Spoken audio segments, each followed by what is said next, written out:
Bonjour, je m'appelle Frédéric Sidorov, chef d'équipe au Parc Princesse Antoinette. Bienvenue. Alors ici, notre métier consiste donc à faire l'entretien du parc. Donc ça consiste, donc, comme vous voyez, on est dans un parc qui fait à peu près 1,5 hectare. Il y a beaucoup d'oliviers. Pour certains, il y en a qui sont plus que centenaires. Après, on a d'autres essences, donc des pins, quelques chênes verts et puis bon, beaucoup de plantes méditerranéennes. Alors au parc, avant tout, c'est quand même une aire de jeu pour les enfants. Hein. Il faut dire qu'on a beaucoup de structures, donc des terrains multisports, beaucoup de jeux d'équilibre, des balançoires. On a aussi terrain de volley, on a aussi table ping-pong, des bacs à sable aussi.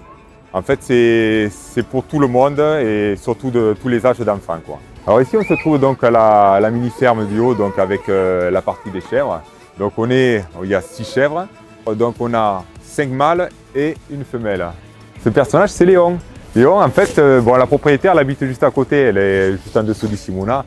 Et en fait, son chat, dès qu'elle ouvre les portes, hop, qu'est-ce qu'il trouve de mieux à faire? Il venir dans le parc. Alors pour lui, c'est une aire de jeu magnifique, hein. Vous imaginez bien l'espace qu'il a pour pouvoir profiter, se balader. Et je sais que les enfants, ils sont très attachés, tout le monde le connaît ici. C'est vraiment la mascotte du parc.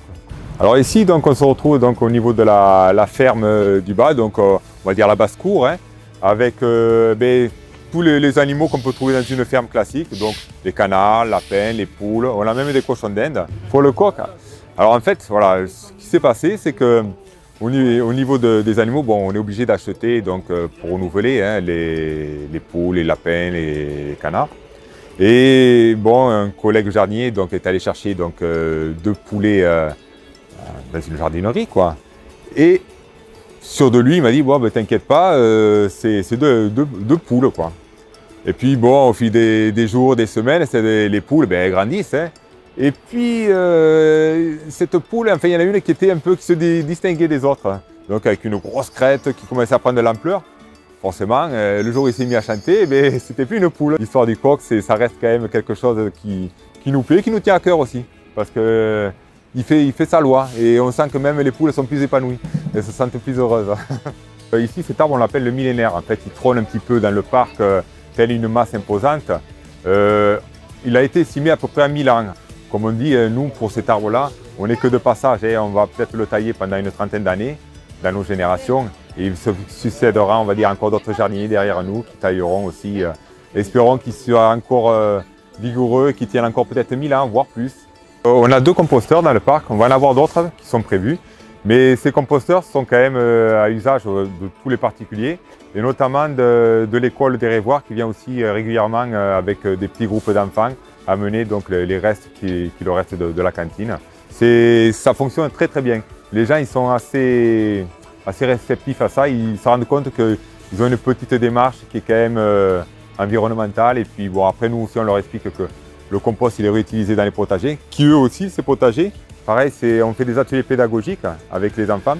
Donc ils viennent normalement pour planter, récolter les fruits et légumes quand il y a les tomates ou les pommes de terre. Donc on est quand même dans une démarche très pédagogique au niveau du parc. Et alors ici dans le parc, on a beaucoup d'événements, dont le plus gros événement ici c'est le Cavagnetou. Le Cavagnetou, c'est une fête qui se déroule dans le parc. C'est un grand pique-nique donc qui se passe début septembre. En fait, ici dans le parc, on installe donc plein de tables, il y a des barbecues géants et ils font la soca, il y a la musique. En fait, c'est très sympa, très original. Et sur cette zone-là, ici, c'est la zone princière qu'on appelle. Donc, il y a le prince qui vient et il participe donc à cet événement. Alors, je sais que les Monégasques ils sont très attachés, donc on peut avoir quand même jusqu'à près de 1000 personnes hein, qui viennent dans le parc. Ça représente quand même beaucoup de monde sur la superficie du parc. Et nous, on y est très attachés. Pour nous, c'est un événement qui est très important. Donc bien sûr, le parc, on met les grands moyens, on met une belle floraison, on fait une belle décoration. Au mois de septembre, nous avons le pique-nique au parc. C'est un grand rendez-vous avec les Monégasques. Une messe d'ailleurs est dite par Monseigneur Archevêque. Et le souverain assiste à cette manifestation. C'est un moment attendu par tous les Monégasques de la principauté. Nous avons été obligés de le suspendre à cause du Covid, mais nous pensons réitérer cette organisation cette année.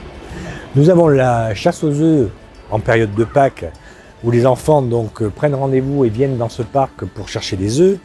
Nous avons les activités de la mini-ferme qui sont aussi mises en avant, puisque nous avons la tonte des moutons, nous avons des différentes manifestations sur la basse-cour, et tous les enfants sont conviés pour participer à ces pratiques de la ferme, puisque c'est une mini-ferme hein, qui est installée maintenant depuis près de 10 ans au niveau de ce parc. Alors, le parc est un endroit où on aime se retrouver, en plus qui est intergénérationnel, puisque vous voyez des tout petits et puis des gens âgés qui viennent s'asseoir, lire un livre, se détendre, etc.